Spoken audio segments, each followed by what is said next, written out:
On la connaît tous, cette coquille de Nautile, elle est magnifique, ancienne, mais et si elle cachait quelque chose? Un secret bien plus profond qu'on ne l'imagine, un code qui ne réjouit pas seulement sa forme, mais bien plus encore. Oui, regardez-la bien, ce n'est pas juste une jolie coquille sortie des profondeurs. Non, c'est un véritable chef-d'œuvre de biologie. Et croyez-moi, sa conception, elle n'a absolument rien à voir avec le hasard. Alors voilà la question qui va nous guider. Et si cette structure si parfaite était en fait un plan? Un plan directeur pour la vie elle-même, pour notre génétique et peut-être même pour l'informatique du futur. Allez, on va plonger au cœur de ce mystère. Pour vraiment comprendre ce plan, il y a un principe clé qu'on doit absolument décoder. Ça s'appelle le double encodage. Le double encodage, qu'est-ce que c'est?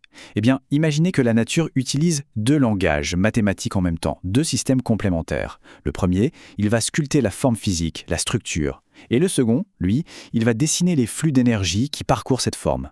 Et le Nautile, c'est vraiment l'exemple parfait de ce concept. D'un côté, on a ce qu'on appelle la forme, cette spirale géométrique, impeccable, et de l'autre, on a le motif, ces rayures si particulières, deux codes bien distincts mais qui fusionnent pour créer une seule et même entité. Ok, commençons par le premier code, celui de la forme, le plus évident. Comment est-ce que cette coquille arrive à une telle perfection? La réponse, en fait, se cache dans une suite mathématique que beaucoup connaissent. C'est la fameuse suite de Fibonacci. Elle agit comme une sorte de feuille de route pour la coquille. C'est grâce à cette spirale, qu'on appelle une spirale logarithmique, que le Nautile peut construire de nouvelles chambres, donc grandir, tout en gardant un équilibre absolument parfait. Son centre de gravité, lui, ne bouge jamais. Ce qu'il faut retenir ici, c'est l'efficacité pure. Le Nautile grandit, son volume augmente, mais ses proportions, elles, restent rigoureusement les mêmes. Ce n'est pas juste une bizarrerie de l'évolution, non, c'est une solution mathématique brillante et élégante au problème de la croissance. Maintenant, passons au deuxième code. Celui-là, il est plus discret, plus secret. Ces rayures, elles ne sont pas juste là pour faire joli. Pas du tout. Elles nous racontent une histoire d'énergie. En fait, ces motifs, ce sont ce qu'on appelle des figures de Lichtenberg.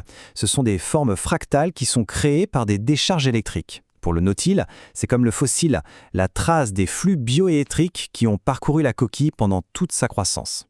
Donc pour résumer, mettons les choses en parallèle. D'un côté, on a la forme, la géométrie qui est dictée par la suite de Fibonacci. C'est l'architecture. De l'autre, on a le motif, l'énergie, qui se manifeste par ces figures de Lichtenberg. C'est l'électricité qui parcourt les murs. La géométrie et l'énergie enfin réunies en un seul objet. Alors on a deux codes de la nature. Celui de la croissance harmonieuse et celui des décharges énergétiques. Et ils coexistent, là, sur cette simple coquille. Mais comment est-ce possible? La réponse, elle pourrait bien tout changer. C'est là qu'intervient le chercheur Jean-Claude Pérez. Il a une intuition vraiment fulgurante. Pour lui, le Nautile n'est pas juste un exemple parmi d'autres. Non, c'est la preuve vivante d'une théorie qui pourrait absolument tout unifier. Et voici cette théorie, le sablier de Pérez. Ce que ce modèle nous dit, c'est que ces lois fractales ne s'appliquent pas qu'au Nautile. Loin de là. Elles pourraient en fait régir notre propre code génétique et même l'avenir de l'informatique quantique. Le code en nous. Et si ce code si ancien était aussi à l'intérieur de nous? Allons voir ça de plus près, en plongeant au cœur de notre propre ADN. Dans notre ADN, il existe 64 mots possibles. On les appelle les codons. Mais la nature, dans son efficacité, va les compresser pour n'en garder que 21 au final. 20 acides aminés et un signal « stop ». Ce sont les briques fondamentales de la vie. Alors comment la nature réussit-elle ce tour de passe-passe mathématique incroyable? Passer de 64 à 21. Ce n'est pas de la magie, c'est un algorithme de compression ultra performant.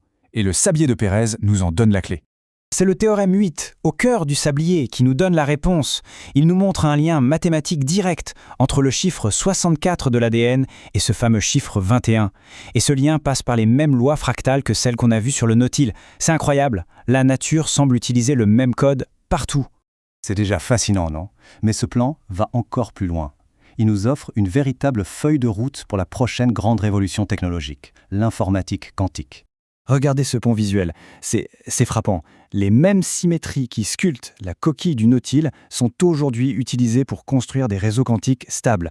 Le plus gros problème du quantique, c'est que l'information est extrêmement fragile, elle se perd. Mais la nature, elle, a déjà résolu ce problème il y a des millions d'années. Ce plan de la nature inspire des technologies qui semblaient relever de la science-fiction. On utilise ces symétries fractales pour créer des sortes de boucliers qui protègent les données quantiques. On s'inspire de Fibonacci pour concevoir des systèmes qui résistent aux pannes. Et on imagine même des mémoires quasi parfaites basées sur ces mêmes réseaux.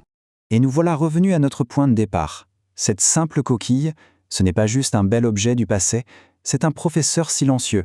Un professeur qui nous enseigne un code universel, un code qui unit la vie, notre biologie et l'avenir de l'information.